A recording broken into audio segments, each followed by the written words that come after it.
क्रिकेटच्या सामन्यात कधी काय होईल सांगता येत नाही आणि अशीच काहीशी घटना विशाखापट्टणममध्ये घडली आहे।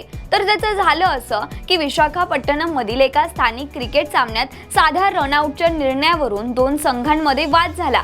मात्र तरुण अंपायर अजित बाबू यांनी शांतपणे हस्तक्षेप करत सामना पुन्हा सुरळीत सुरू केला।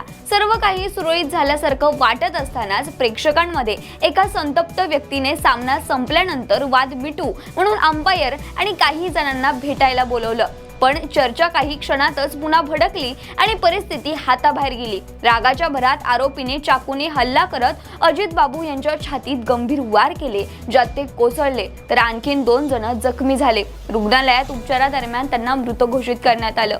कुटुंबियांनी हा हल्ला पूर्वनियोजित असल्याचा आरोप केला असून पोलिसांनी खुनाचा गुन्हा दाखल करून फरार आरोपीचा शोध सुरू केला आहे। एका क्षणाच्या वादाने घेतलेले हे भीषण रूप खेळातील संयम आणि माणुसकी किती महत्त्वाची आहे याची पुन्हा जाणीव करून देते। शेवटी नेहमी अपडेट राहण्यासाठी आपल्या .com महाराष्ट्राच्या फेसबुक, YouTube आणि Instagram चॅनलला सबस्क्राइब आणि फॉलो करायला विसरू नका।